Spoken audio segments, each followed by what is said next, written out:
pense que sur le cacao, le groupe parlementaire a vraiment fait un travail. Mais je vais vous expliquer comment on vend notre cacao.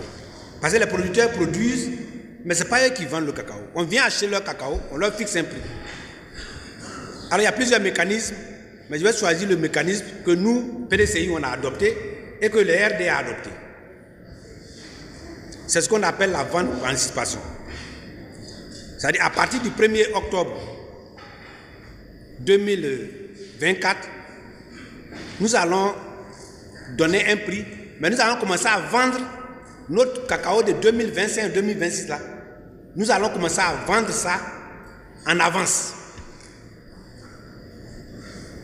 Et nous vendons ça, c'est un marché à terme. Hein. Marché de Londres, marché de New York. Et nous avons ce qu'on appelle la messagerie. Là encore, on va y arriver.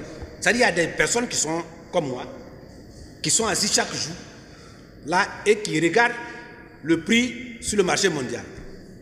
Ils disent, bon, le prix là, je rappelle que cette année, le haut, c'est le 19 avril. Vous avez près de 10 000 $ la tonne. C'est le pic. Ça près de 6 500. Tu vois. Donc, ils sont là, ils disent, bon, comme le prix est haut, je place 10 000 tonnes. Les gens achètent. Bien non, ils pensent que ça peut monter, donc je vais prendre le risque. Tu vois. Et le risque peut être positif comme négatif. Donc, c'est des gens qui sont là à la messagerie. Et ceux-là, on ne les évalue pas. Quand vous avez fini une campagne électorale, on devait d'abord, une campagne, je dis campagne agricole, on devait d'abord dire, bon, vous avez placé 10 000 tonnes, 100 000 tonnes, 1 million de tonnes, 1 500 000 tonnes, à un prix moyen de temps. Est-ce que votre vente a été optimisée? Ça peut ne pas être leur faute. Qu'est-ce qui a fait que vous n'avez pas... Vous avez trop hésité, ou bien vous avez trop pris de risques? On doit pouvoir évaluer. L'évaluation n'est pas une sanction. Mais nous n'avons jamais vu. Et il faut faire ça à la transparence. Nous devons avoir des gens qui se font la veille, qui sont là-bas pour dire, ah, il va y avoir une tendance à la hausse, donc vendons moins maintenant. Quand vous savez que les stocks ont diminué, donc vous devez vous rendre compte que les stocks diminuant, que les acheteurs sont au courant, qu'il va y avoir au moins une tendance à la stabilisation du prix ou à la montée. À la fin de la campagne, on fait le point pour dire, on a un prix moyen qu'on a vendu, qui est de peut-être 6 000 francs CFA ou 3 500 francs CFA. On a vendu. Donc quand on commence la campagne, le gouvernement a dit, vous avez donné 60% au moins aux producteurs. Donc c'est ce prix qu'on a vendu là, c'est les 60% qu'on donne aux producteurs. Alors, quel est le problème? En dehors de la dextérité de ceux qui sont à la messagerie.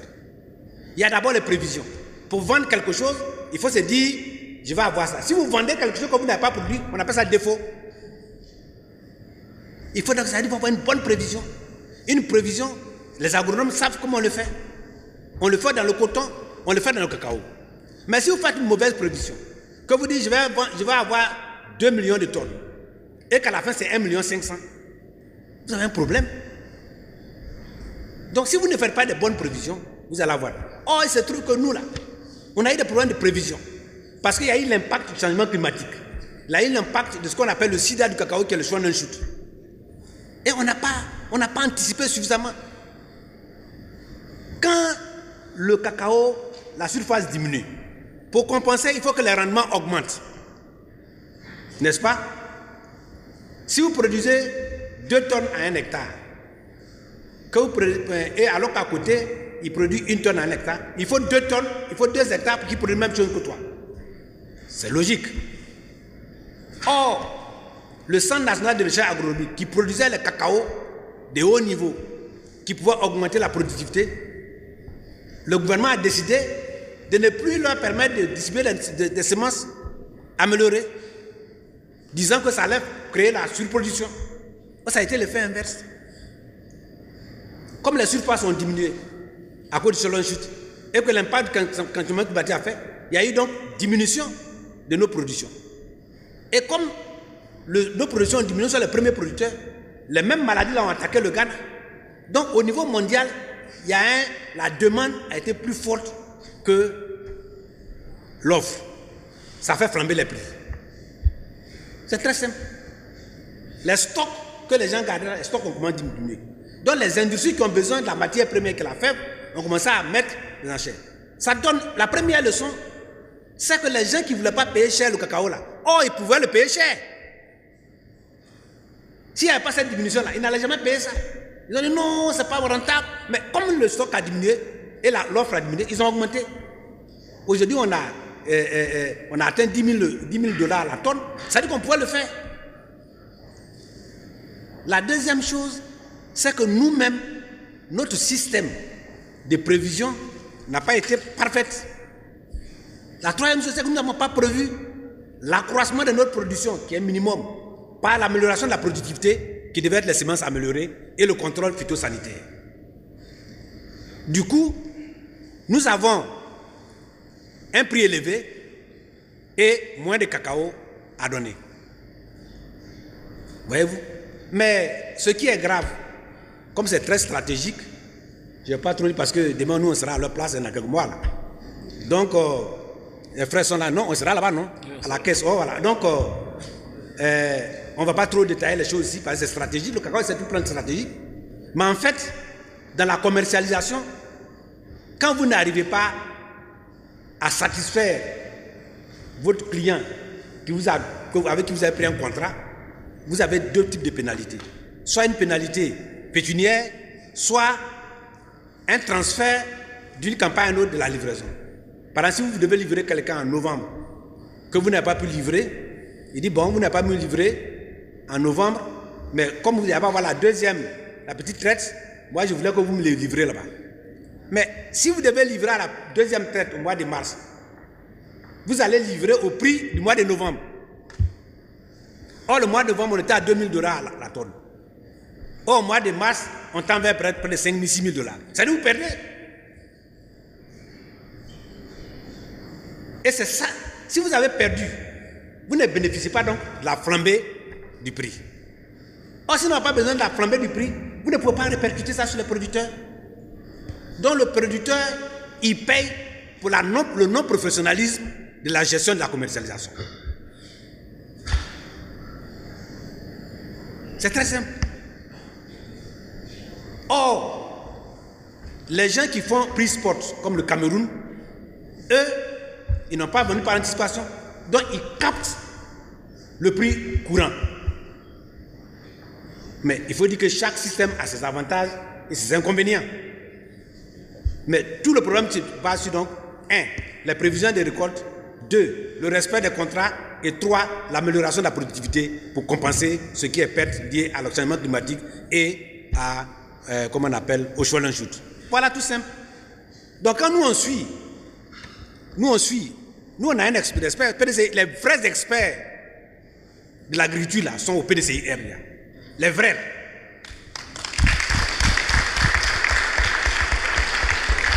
Je ne dis pas moi, hein, mais il y a des spécialistes qui ont travaillé à l'ICCO pendant des années. Le Conseil international de cacao là, des experts sont avec nous. Il y a des experts qui sont eux-mêmes propriétaires de cacao, de café, de verre, qui sont là en plus de ça, qui ont fait des études. Donc c'est pas pour dire que Brodmi c'est moi, non. C'est moi je parle en m'appuyant sur ces experts là. Voilà un qui est là.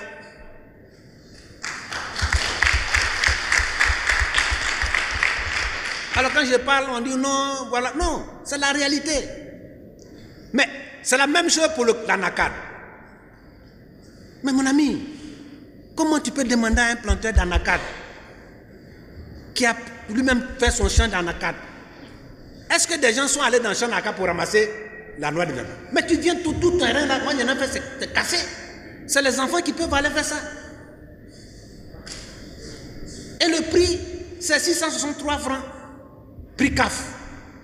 Quand tu prends 660, quand tu publies par 60%, là, c'est au-dessus de 390, 400 francs. Et tu lui dis que c'est 275. C'est pas normal. Il faut lui expliquer. Par ailleurs, j'ai le barème ici. Je crois que c'est ceux qui ont ça. Moi, j'ai le barème ici. Le barème café cacao, le barème coton anacarde, le barème EVA palmier, ça est là. Mais il y a beaucoup de prélèvements. Le DUS, c'est normal. Le DUS, c'est le droit d'unité, c'est l'impôt de l'État. Mais, droit d'enregistrement, redevance coton en ACAD, hein? Prélèvement de soutien à la structuration, contribution des budgets aux organismes internationaux, gestion de qualité, prélèvement OIA en ACAD, prélèvement Sacherie Bourse, prélèvement fonds de soutien, prélèvement prélèvement papa. Et à la fin, c'est ça qui revient au président. Et puis, ce prélèvement n'est pas fixe. Il est indexé à la croissance de la production. Comment une structure de régulation qui fonctionne, qui fait son budget, si on produit 1 million de tonnes, il a son main. Mais si on prend 2 millions, lui, son budget est multiplié par 2. Est-ce que sa tâche est multipliée par 2? Ça aussi, il faut revoir ça. Si on calcule sur les 12 ans, mais c'est des milliards. Et ces milliards, on appelle ça les fonds spéciaux du trésor, on les verse. Et ils ne justifient pas ça à l'Assemblée nationale. On a dit, dans le compte des règlements, on a toujours demandé, on vous donne 18 milliards, comme à la RTI. Même chose pour la RTI. Hein. D'ailleurs, chaque fois que je reviens à eux, on a eu les relevés de l'ACAL. Maintenant, ils ont trouvé une astuce. Quand les gens font que on dit c'est le gouvernement, pour ne pas montrer que le RADP a plus que nous. Mais il n'en tue plus que nous. Un parti politique comme PDCIR ne représente rien. Bon, ça c'est une parenthèse. Mais on leur donne l'argent. On continue, on peut leur donner. Et puis il ne justifie à personne. L'Assemblée nationale, qui est la représentation du peuple, ne reçoit pas dans le règlement de la gestion du compte ces transferts. Il en est de même pour EVA Palmier, coton en ACAD, etc., le fer, tout ce monde-là. Le 19 juin, j'avais parlé du fait des passages, péages. Et vous avez vu, ils ont mis dans les presses que tout près là, c'est 13 milliards. Mais combien de passagers on a fait? Les 13 milliards, ça dépend combien de passagers? Combien de passages de voitures? Ça, on veut savoir. Et combien a été versé dans le compte de l'État? Et combien a été mangé par la structure? Ça.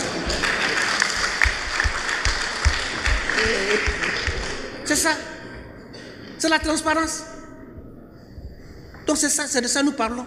Donc si le gouvernement n'est pas capable de donner 3 500 000, c'est parce que le gouvernement a mal géré la commercialisation. Sinon du point de vue des pratiques, si on va sauver suivi, on pourrait payer 3 500 francs CFA aux producteurs. C'est ce que nous disons. Voilà, ils n'ont qu'à prouver. Donc voilà les barèmes. Moi j'ai ça ici. Je parlais pour l'année passée, parce que cette année, ce n'est pas encore sorti. Coton en ACAD, c'est le 23 février 2024. C'est ça ici. Donc, moi, je pense que c'est ça pour le cacao. Maintenant, le cas du ministre Jean-Louis Billon. Vous savez, moi, je suis un porte-parole. Il n'a pas dit des choses de mon sentiment. Le président du parti l'a reçu. Je pense que vous avez vu les votes. Le président, c'est quelqu'un qui est très démocrate. Le PDCI-RD est un parti très démocrate. Nous allons à une élection présidentielle. Il y a des gens qui disent, moi je vais être candidat. Mais qui me dit, moi je vais gagner. On suit qui?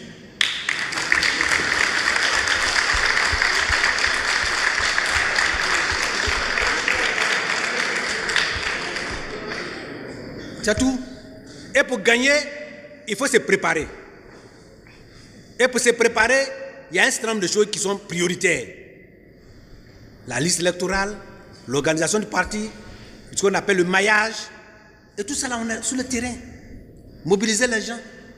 Chez nous au village, on nous a enseigné que quand vous arrivez quelque part, qu'il y a un repas sur le feu qui est en train de cuire, le repas vous voulez partager, on dit non, vous allez partager le repas.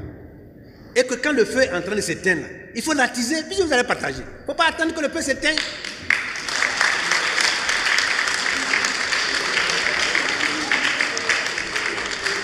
Nous sommes en train de préparer, actualiser le programme du gouvernement, piloté par le vice-président Akosi Bengio.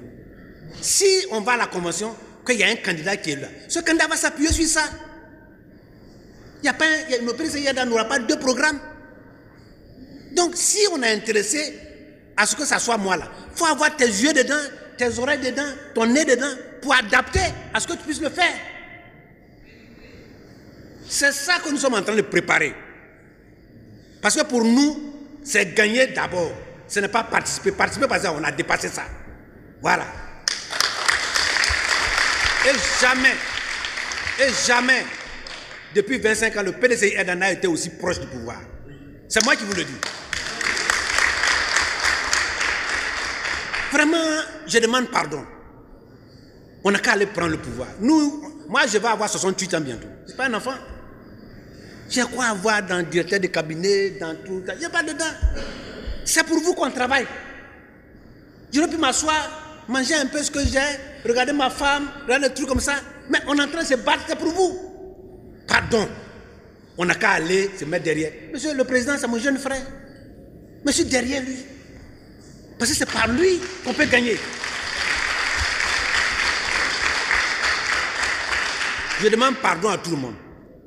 Au nom de l'intérêt et de la mémoire de tous ceux dont les photos sont là.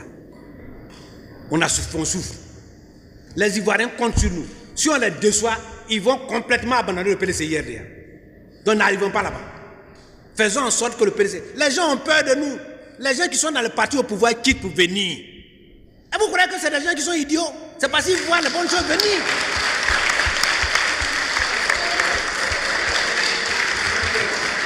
Dans quelques jours, vous allez attendre encore un autre. Et le gros lot, ils attendent l'occasion, ils vont venir, ils sont une vingtaine. Ils vont venir ici.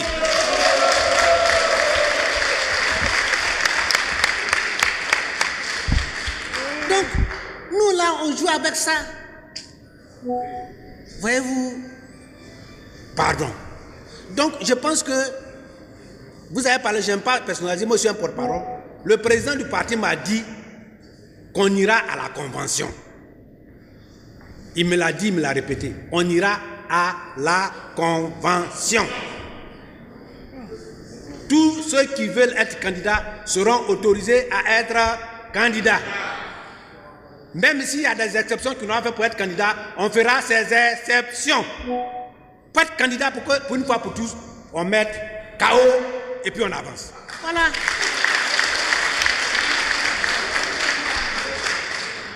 Maintenant, pour Bonon, le président du groupe parlementaire est là.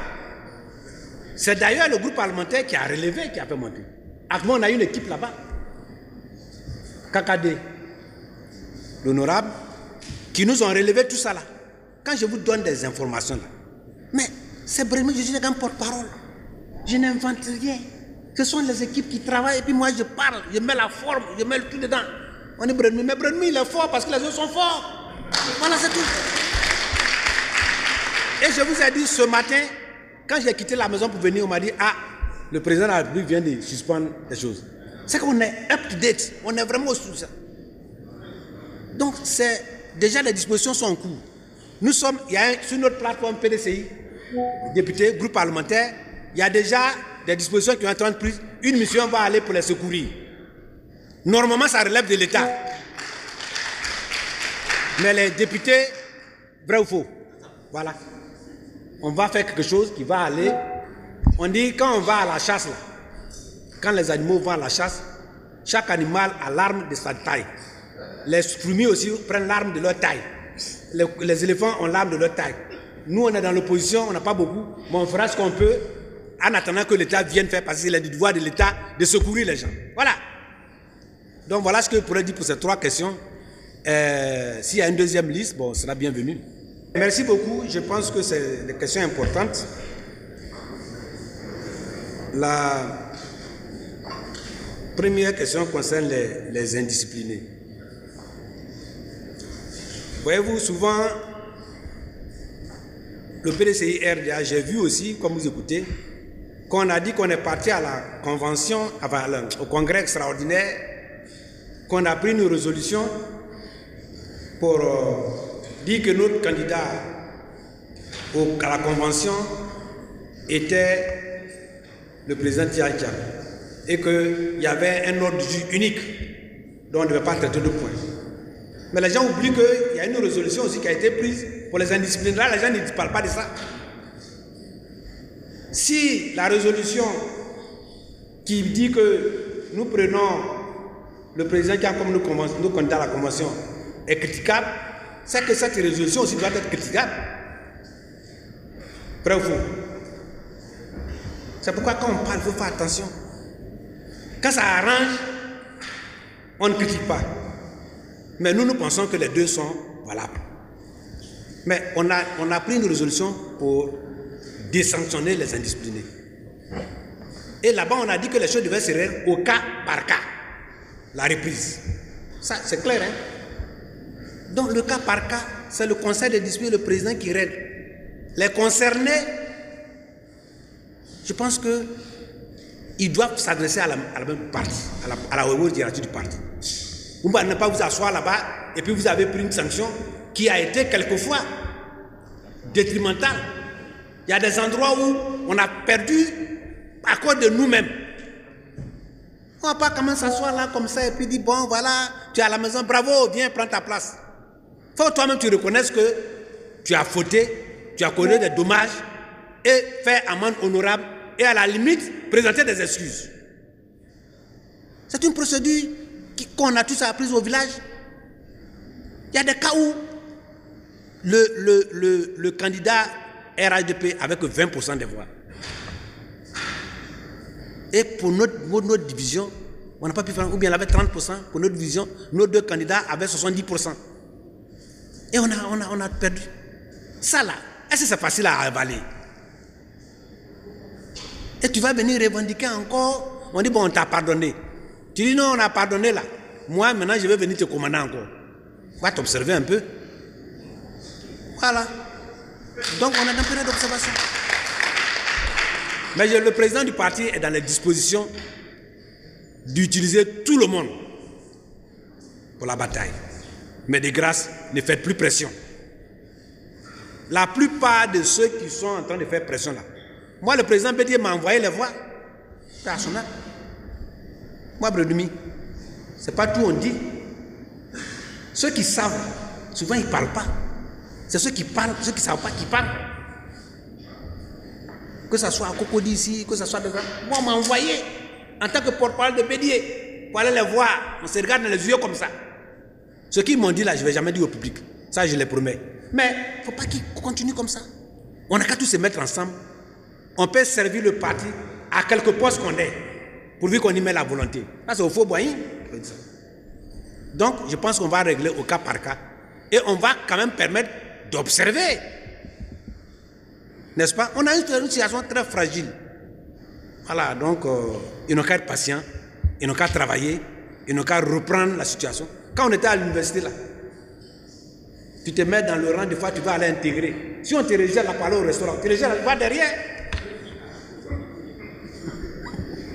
C'est comme ça. Donc moi je pense qu'on va rejeter personne, mais il n'y a qu'à être patient. L'autre point c'est la vidéo. Vous savez, les problèmes de sécurité, on ne les règle pas en place publique. Mais les problèmes d'accusation, les vidéos là, qui a fait ça? Sinon, nous, on peut porter plainte pour diffamation. Dieu merci, le président Kiam avait fait sa déclaration ici, avant cette vidéo. Dieu merci. Il a dit que nous, on ne va pas utiliser tous les moyens pour arriver au pouvoir. Parce que nous, on n'aime pas la violence. Pour ceux qui ne savent pas, j'ai un document ici, écrit sous l'aide du président Houphouët-Boigny. La Côte d'Ivoire de PDCI là, a été à des endroits insoupçonnés pour régler les problèmes de conflit. Que ce soit en Sierra Leone, au Libéria, en Afrique du Sud, on a le dialogue. En Angola, les problèmes entre UNITA et MPLA. Même la guerre des îles Malouines, Falkland Island. Le PDCI a envoyé son diplomate pour aller rendre Mme Thatcher et les gars là-bas. Donc nous on aime la paix. Maintenant que nous on est proche du pouvoir par élection là, c'est là nous on va créer des troupes. Est-ce que vous pensez que dans la situation actuelle, s'il y a des troupes, ça rend le PDCI RDA? Ça n'a pas le PDCI RDA. C'est parce qu'ils savent que nous on ne veut pas le trouble là qui dit ça. Si on était de ceux qu'on craignait là, ils n'allaient même pas parler de nous. Ceux qui veulent faire les insurrections, on les connaît. Ils n'ont qu'à s'adresser à le PDCR n'est pas un parti d'insurrection. Nous voulons, si nous luttons pour qu'il y ait la transparence à la CEI sur la liste électorale, c'est parce que nous on pense qu'on peut gagner là. Et le président l'a dit ici. Le premier porte-parole du parti, c'est le président lui-même. Le président a dit quelque chose ici, quasiment il peut dire de plus. On n'est pas associé, on n'est ni de près ni de loin à une quelconque insurrection. D'ailleurs même, je pense que c'est une fausse information. Si c'était vrai là, ça n'allait même pas sorti. Parce que les renseignements généraux là, eux là, ce qui est de l'intérêt d'État là, ils ne font pas sortir. Ils ne vont pas sortir. Je pense d'ailleurs même que c'est la loi qu'on a votée sur l'information là. Ceux-là, on doit les traquer. On doit les traquer. Parce que ça fait porte atteinte à la chose de nous, mais aussi à la sécurité de l'État. Donc, je pense que nous, on n'est pas concernés. Je ne devais même pas répondre à ça. Mais s'ils ne répondent pas, ils vont croire que le PDCIR, c'est un parti de paix. Nos valeurs, c'est la paix, le dialogue, la justice, l'équité, la solidarité. Mais la solidarité dans le malheur, oui. La solidarité dans le mal, non. C'est au Fauboyang qui nous a enseigné.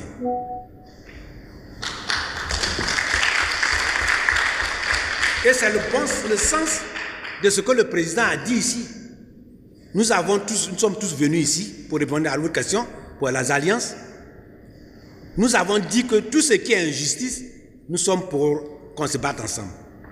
Mais tout ce qui est du comportemental, qui a tendance à aller à la violence, à la guerre, à l'insurrection, on n'est pas dedans. On a dit, on n'interpelle personne. Si la personne s'interpelle, quand le président a dit dans le trou et le serpent, mais chacun se retrouve dedans. Si tu n'es pas dedans, où est ton problème? Donc je pense que le président, en faisant cela, il a dit la solidarité dans le malheur, oui. La solidarité dans le mal, non. Qui a volonté de faire le mal? Personne. Donc s'ils n'ont pas de mal, on est tous avec eux. Ça, je donne toujours l'exemple. Moi, je suis d'une famille où mon papa avait 2 frères, ils sont 3. Les 3 ont eu 70 enfants. Ils sont 10. Dedans, il y a musulmans, maintenant il y a chrétiens, il y a tout dedans. Il y a gros, il y a grand, il y a clair, il y a noir, il y a tout dedans. Et si on prend nos enfants et nos petits-enfants, nous t'en vers 200, 300 personnes. Moi, je suis 10e de ma maman. Maman fait 13. Ma première grande soeur a fait 14. Elle est vivante. Donc quand on multiplie là, c'est des hommes. Mais quand il y a un problème en famille, pour ceux qui veulent, on arrive là-bas. Tout le monde est concerné par le problème. 200 RHDP, 200 RDR, 200 PPACI, ils sont là-bas, je les découvre. Mais ils ne parlent pas de PDS, ils ne parlent pas de moi. Personne ne va me dire d'aller changer de parti, ils me connaissent. Mais quand il s'agit d'aller manger, il y a des gens qui ne mangent pas porc comme moi. Il y a des gens qui ne mangent pas cabri. Oh, moi, je ne mange pas porc, je mange cabri. Donc, quand on arrive là, quand on arrive au repas là, si quelqu'un dit je ne mange pas porc, c'est parce qu'il ne mange pas porc, il ne va pas manger le repas pour dire que non, il n'est pas dans le coin de la famille. C'est tout le sens de l'intervention du président Kia. On est tous ensemble pour lutter pour la CEI, pour lutter pour les choses. Mais nous, moi, je ne mange pas porc. Mais si je dis que je ne mange pas porc, c'est un problème. Donc le président Thiam a relevé notre totem.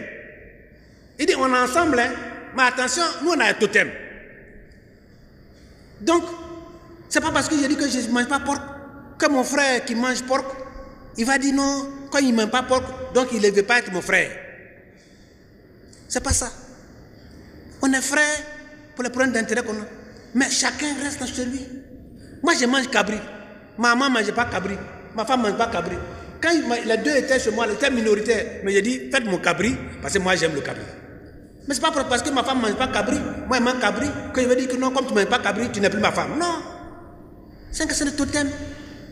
Notre totem là, c'est ça qu'on a dit ici là. Ça le président a dit ici là. Parce que nous sommes les héritiers du Fauboyang. Donc, on travaille sur des dossiers d'intérêt commun, mais chacun va selon ses règles, ses valeurs, son comportement et sa stratégie. Quand on sera au deuxième tour, tous ceux qui voudront, s'il y a un deuxième tour, que nous on ne gagne pas en premier tour, parce que je pense qu'on peut gagner en premier tour, si on va au deuxième tour, tous ceux qui veulent s'adjoindre à nous, ils viennent à nous et puis on gagne pas, et puis on vient. C'est comme ça. Voilà. Donc on n'a pas refusé d'alliance. On dit alliance, oui, mais valeurs, on ne va pas sacrifier nos valeurs pour des alliances. Et je pense que les valeurs que nous défendons, personne ne peut aller contre ces valeurs-là. La paix, la non-violence, la solidarité, la justice, l'équité, la fraternité, la solidarité dans le malheur et non dans le mal, ça, ce sont nos valeurs. Voilà. Merci beaucoup. Touré Mamadou aurait dit qu'on aurait taxé, non, excusez-moi, de tribalisme. Vous savez, quand il a fait sa déclaration, nous, au CDCI RDA, on a un dispositif de sondage. Je vous l'apprends aujourd'hui. Tout ce qu'on fait, on a un sondage. Le PDCI RDA a mis dans son sondage 85,6% des Ivoiriens disent qu'ils ne sont pas concernés par ce thème. On a dépassé ça. Quand les Ivoiriens ont dit ça, nous on va venir dire quoi encore? C'est pourquoi on n'a pas répondu. La deuxième chose, c'est que lui il dit qu'on est tribaliste. Il vient de dire nos valeurs. Le président Thiam n'est pas tribaliste. Le PDCI n'est pas tribaliste. Vous savez, quand j'ai commencé mon intervention, j'ai rappelé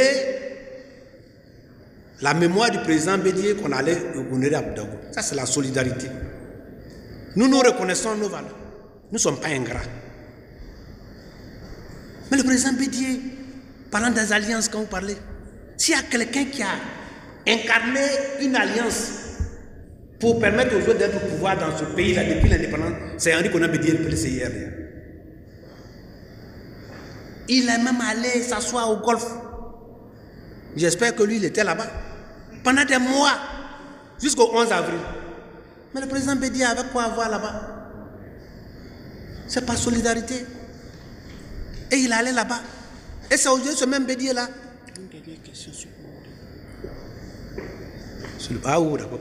Vous allez le voir là-bas pour dire Bédié, le PDCI est tribaliste. Quand on était là-bas, là. Et puis, voyez-vous, nous on n'est pas ingrats.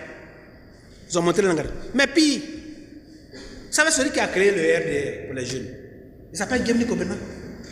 Est-ce que vous entendez parler de Gemni Kobena au RDR? On entend parler des autres, ils meurent, on fait anniversaire. Mais qui a célébré l'anniversaire de la mort de Gemni Kobena? C'est fait pour les autres, c'est bien, hein? Je ne dis pas qu'il faut faire. Mais lui qui a fondé RDR, est-ce qu'on parle de lui? Et ça, on appelle ça quoi? Ça, on appelle ça quoi? C'est pas moi qui vais prononcer le mot. Mais on appelle ça quoi?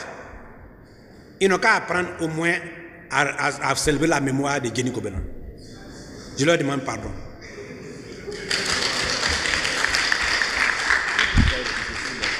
Il faut arrêter ça. Il a géré 1 milliard par jour pendant 365 jours. Quel compte il rend? Ils disent qu'on a 2% de taux de chômage. Moi, je veux bien. Hein? Si on a 2% de taux de chômage, cela veut dire qu'on a pratiquement, on est en plein emploi. Là. Les gens qui traitent la population, la démographie. Si on a 2%, on est pratiquement en plein emploi, parce que très peu de pays peuvent avoir dit qu'on a 2% de taux de chômage.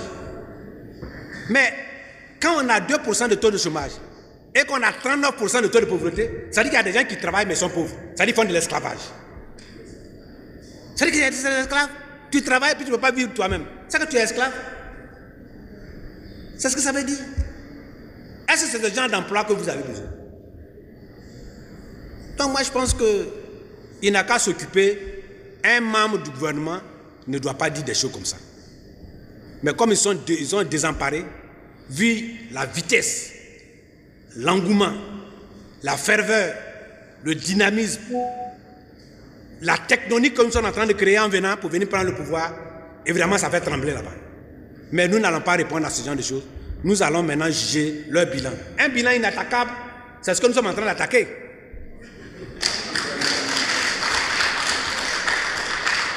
Ils n'ont qu'à dire ce qu'on dit est faux. Donc cette affaire de tribalisme, de yamayama, de quoi, embêter clé, on n'est pas dedans. Ils ont parlé de ivoirité ici. Je leur ai montré que ivoirité, là, c'est eux-mêmes qui ont fait ça. On appelait ça rattrapage. Et le rattrapage est en train de rattraper l'économie du pays parce que tous les jours, on détourne l'argent. Et comme c'est l'argent détourné par rattrapage, et comme on est concerné par le rattrapage, alors on est rattrapé par ses propres effets et par ses actes et on ne peut rien faire. Voilà. On n'a qu'à arrêter ça. Nous, on a fini avec ça. Maintenant, quelqu'un m'a parlé de peuplement de la prison. Nous, on reçoit tous les jours, enfin, chaque année, le rapport de la CNDH. Il vient débattre à l'Assemblée. L'année passée, on l'a vu, cette année, on l'a vu. Mais la Commission nationale des droits de l'homme, c'est une structure qui est mise en place par l'État. C'est une structure qui est mise en place. Elle est mise par l'État justement pour être indépendante, pour nous donner les vraies valeurs. Si on ne devait se tenir qu'au président, au ministère de la Justice seulement là, on n'a pas fait CNDH. C'est une structure qui est financée par l'État de Côte d'Ivoire. Comme le AK, comme le truc pour nous faire le rapport. Et Dieu merci, le président ou la présidente de N'Djamena, ce n'est pas, en tout cas, elle n'est pas membre du PDCRDA. Hein. Elle n'est pas membre du PDCRDA. On conteste les chiffres. Non. Vous savez, moi, je suis parti sur une chaîne de télévision. J'ai dit que le ministre des Finances a dit que le taux de chômage, de pauvreté, c'est 39%. Il y a un directeur qui a dit non, c'est 37,5%. Après, d'autres ont dit 35%. Ils sont toujours en train de se battre sur les chiffres. C'est parce que ces chiffres-là même ne sont pas clairs à leur niveau. Non, c'est tout. Qui allait compter les prisonniers là? Qui allait les compter? Non, nous on a assis ici. On a une structure mise en place par l'État du Côte d'Ivoire, qui est la CNDH, le conseil CNDH, qui a fait un rapport. Mais appelez-vous, entendez-vous là-bas, quel est cet écrit? Celui-là a fait un rapport, celui-là a fait une déclaration. Mais en tout cas, ça s'appelle entre eux. Quand vous vous accordez sur un chiffre là, vous faites un communiqué conjoint. Mais nous, on a quoi à voir bataille? Pour nous, c'est une structure indépendante, c'est celle-là qu'on croit. Maintenant, après, on verra. Ça ne dépend pas de nous. Voilà. Ou bien, si un DH, c'est devenu opposition maintenant, ben, ils n'ont qu'à venir se joindre à nous. Comme ça, on va faire la bataille. C'est d'ailleurs ce qu'on réclame. Vous savez, au Sénégal, quand il y a des nègres, le président Macky Sall a nommé des gens à la Cour constitutionnelle, mais ils l'ont désavoué. Il faut que de plus en plus nos structures-là puissent être autonomes et dire non quand il faut dire non.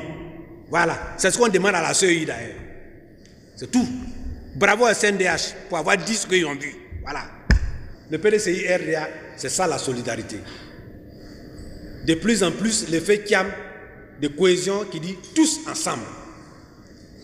Et tous ensemble, nous allons convaincre les Ivoiriens pour dire que PDCI RDA is back. We need a change and we will win. Nous allons gagner. Ouais. Le choix en 2025 sera entre ce qui se passe aujourd'hui et le futur. Nous avons deux piliers. Notre gestion du passé, de 1960 à 1999, et notre vision de la Côte d'Ivoire nouvelle, qui est basée sur l'équité, le droit, le travail, la justice, la solidarité et le bonheur pour tout le monde et le progrès pour tout le monde. Le progrès pour tous et le bonheur pour chacun.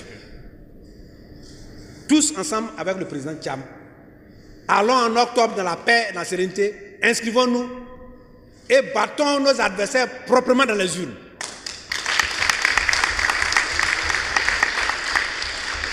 Ce jour-là, je dirais Dieu, tu nous as sauvés. Dieu va nous sauver, mais faisons un effort. Pour que Dieu t'écoute, il faut prier. Pour que nous gagnions, il faut voter. Pour voter, il faut s'inscrire. Pour s'inscrire, il faut avoir les papiers. Même s'il veut tricher, ça ne marchera pas. On entend des choses par-ci, par-là, non, tant, on va éliminer telle personne. On n'éliminera personne. Personne ne sera éliminé. Ceux qui veulent éliminer là, eux-mêmes ils ont été éliminables, mais on ne les a pas éliminés.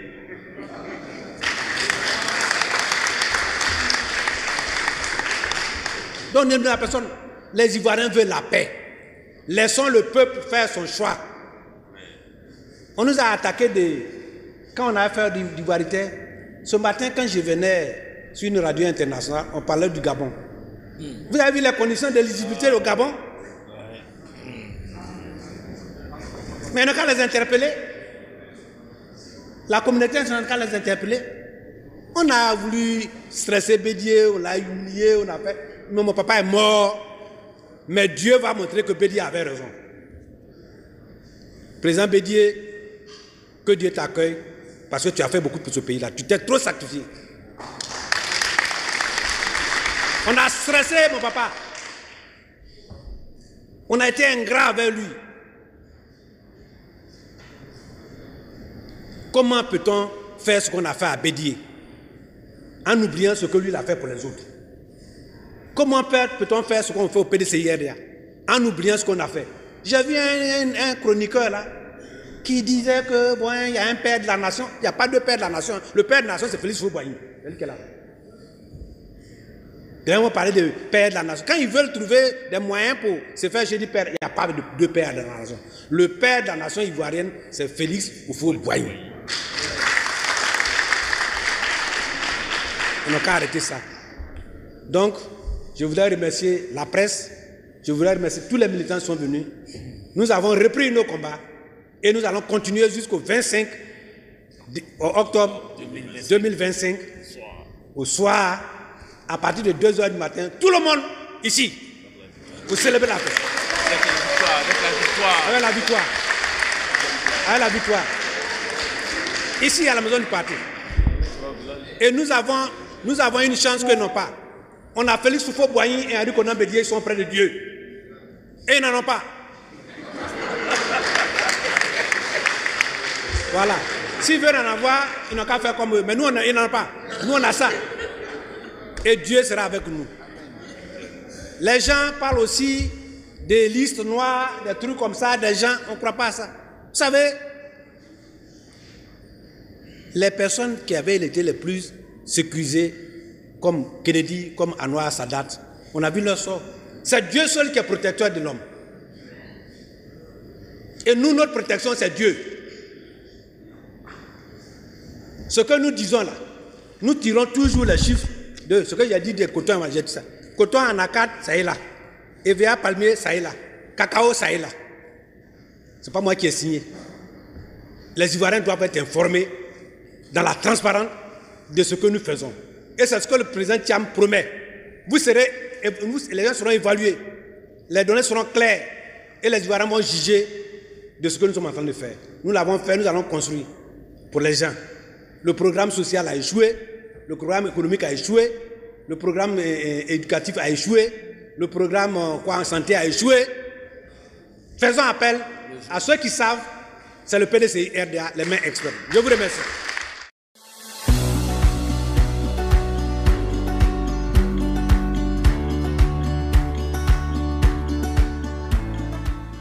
Un nouveau regard sur la communication pour le développement en Afrique. Marketing social en Afrique, améliorer l'efficacité de la communication pour le développement. C'est le titre de l'œuvre littéraire des Dr Nanga Désiré Coulibaly, enseignant-chercheur au département des sciences de la communication à l'université Félix Houphouët-Boigny, et de Gandou Nguemediam Colette, enseignant-chercheur au département de publicité à l'école supérieure des sciences et techniques de l'information et de la communication de Yaoundé. Le 19 septembre 2024, l'ouvrage a été présenté à l'université Félix Houphouët-Boigny de Cocody au cours d'une cérémonie de dédicace. Il faut dire que l'œuvre explore, selon les auteurs, les défis et les opportunités du marketing social en Afrique, se concentrant sur la manière dont la communication stratégique peut être optimisée pour stimuler le développement sur le continent. Ils ont tenu à indiquer que leur livre fournit des outils pratiques et des études de cas qui démontrent comment une démonstration contextuelle et le respect des spécificités locales peuvent influencer positivement les campagnes de marketing social. On trouve dans cet ouvrage un ensemble de chapitres théoriques, pratiques, retours d'expérience, mais aussi des analyses qui permettent de proposer des stratégies de marketing social pour adresser certains problèmes qu'on rencontre au quotidien dans les pays en développement comme la Côte d'Ivoire, comme le Cameroun et comme beaucoup d'autres pays. Nous souhaitons proposer une nouvelle approche de la communication publique. Parce que beaucoup d'études que nous avons menées dans des travaux antérieurs ont montré que certains ministères qui font de la communication pour le changement de comportement, certaines organisations font de la communication, mais se limitent à des discours et à proposer, à mener les gens à suggérer des actions simplement par les discours. Donc, nous avons, après cette étude-là, réalisé que l'approche marketing social, qui est une approche qui intègre la conception d'un produit social, qui est le comportement pour notre pouvoir, manquait à ces campagnes de communication et réduisait donc leur efficacité. Le marketing social, ce sont des actions, des activités, des techniques qui sont mises en œuvre afin d'atteindre des objectifs sociaux de comportement, de changement de comportement, mais surtout d'apprécier comment on peut aider à améliorer les mentalités des individus lorsqu'ils traversent des situations de maladie, lorsqu'ils traversent des situations de compréhension des règles, des normes, lorsqu'ils vivent des situations difficiles et que le changement de mentalité, le changement de comportement peut aider. Donc ce que nous proposons, c'est vraiment des approches, des stratégies et des interventions pour pouvoir aider à adopter les meilleurs comportements possibles pour l'intérêt général. Donc, dans l'ouvrage, nous proposons une démarche qui pourrait effectivement accroître l'efficacité des campagnes de communication pour les élus. Elle pourrait s'appliquer aussi bien à la lutte contre la corruption, à la protection de l'environnement, à la lutte contre certaines maladies, à la lutte contre la pauvreté, à la promotion de l'entrepreneuriat, à toutes les problématiques sociales que nous rencontrons dans nos sociétés. Cet ouvrage donne donc une méthode pour aborder l'éducation sociale et le changement. Nous sommes surtout dans la perspective d'aider le gouvernement dans la mise en œuvre des politiques publiques.